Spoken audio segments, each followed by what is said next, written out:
I live in Chicago now, but a few years ago I spent a few months in Charleston, South Carolina. When it was time to go back home, I traveled by ship. Back then, sailing ships were the main way to travel long distances. Usually, the trip from Charleston to Chicago took about a week.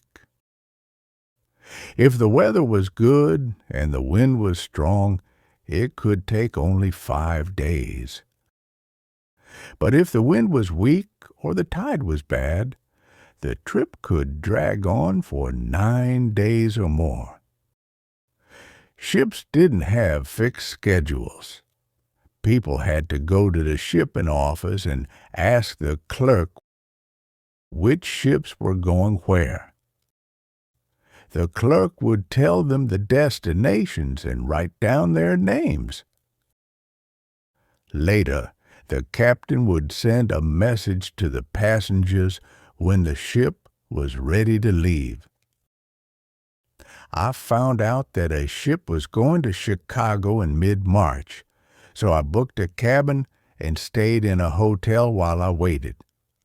I was curious about who else would be on board. So I went back to the shipping office to look at the list of passengers. One name caught my eye: Howard Brown. Howard and I had gone to the same university.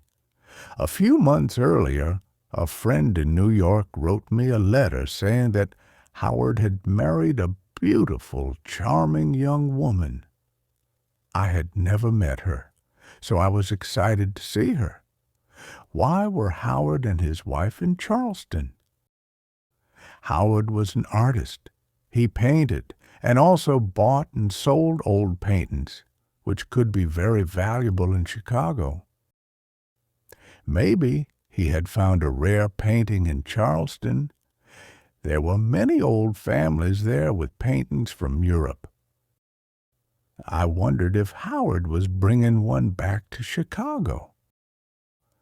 I knew I'd find out soon since we'd be on the same ship. The day before departure, the captain sent a message. The ship would sail for Chicago on August 14th. I went to the harbor and boarded the ship. I looked at the cabin list. Howard had booked 3 cabins, 2 across from mine and 1 right next to mine. He wasn't traveling alone. He had 3 women with him, his wife and his 2 sisters.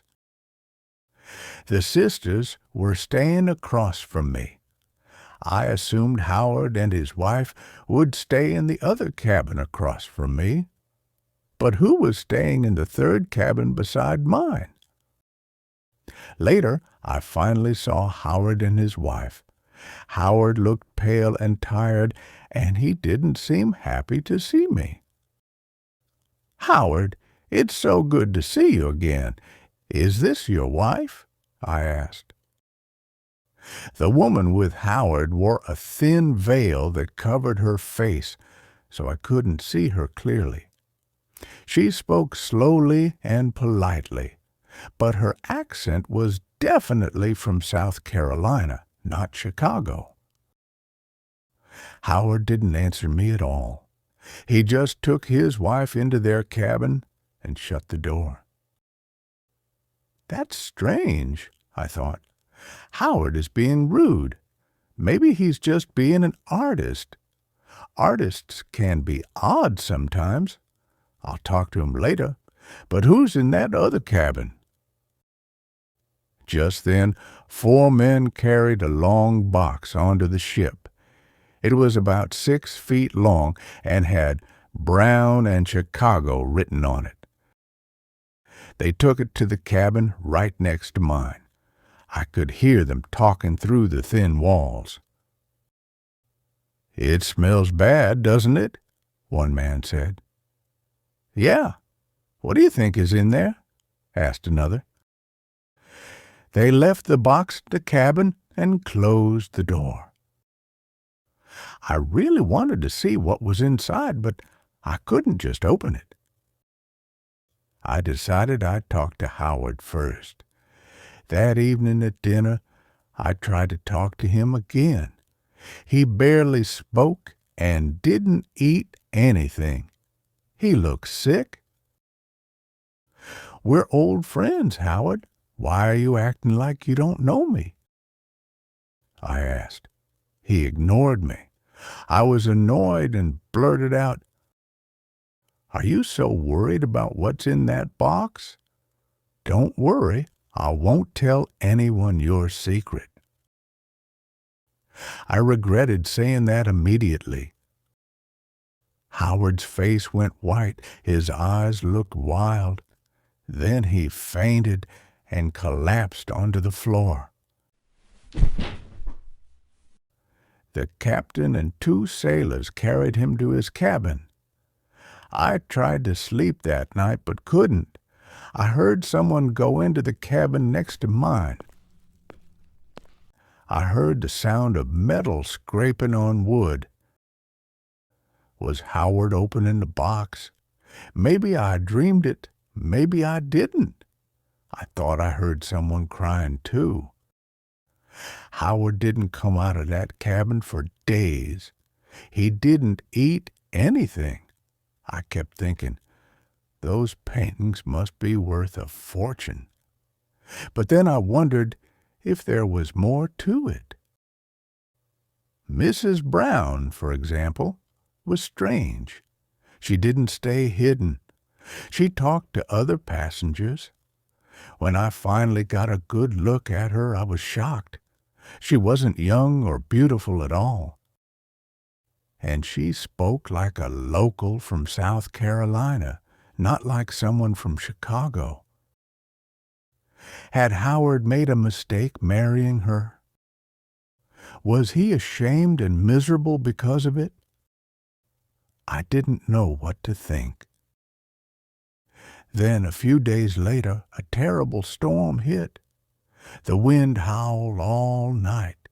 Huge waves crashed against the ship. We rocked so hard it felt like we might flip over. The captain couldn't steer anymore. The ship drifted toward the rocky shore and struck some big rocks. Water flooded the cabins. "Get to the lifeboats! Leave everything behind!" the captain shouted. I grabbed my coat and ran outside. I saw Mrs. Brown and the sailors helped her into a rowboat. 17 of us squeezed in, including the captain. We looked back at the ship. It was sinking fast. Then, through the rain, we saw Howard. We'd forgotten about him. He was dragging that long box toward the side of the ship. He wanted to put it in our boat. He looked terrified. "Mr. Brown, get in the boat now. The ship is sinking," yelled the captain. "I can't leave my box. I must take it with me." Howard shouted back, "No, we can't take it. Only you. Hurry." Howard stared at us with wild eyes. He hated me at that moment. I could feel it. "Is that box worth more than your life?" I yelled at him. "Yes, it is," he shouted. He tried to push the box over the side into our boat, but as he did, he slipped. Howard and the box fell straight into the sea. They never came back up. "Push the boat away from the ship," the captain ordered. We rowed hard. A few minutes later, the ship disappeared under the water. The storm pushed our little boat to shore. We were cold and wet, but safe. A week later, I saw the captain again. We talked about the storm and about Howard. "That box was a bad idea. I didn't want to take it. the captain said. What was inside it? I asked.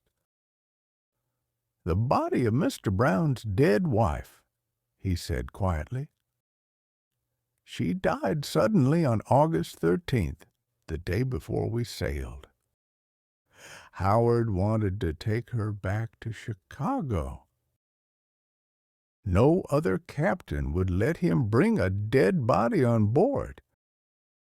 People say it brings bad luck. But he begged me until I finally agreed. He told everyone else the box had expensive paintings. Then who was the Mrs. Brown I met? I asked, shocked.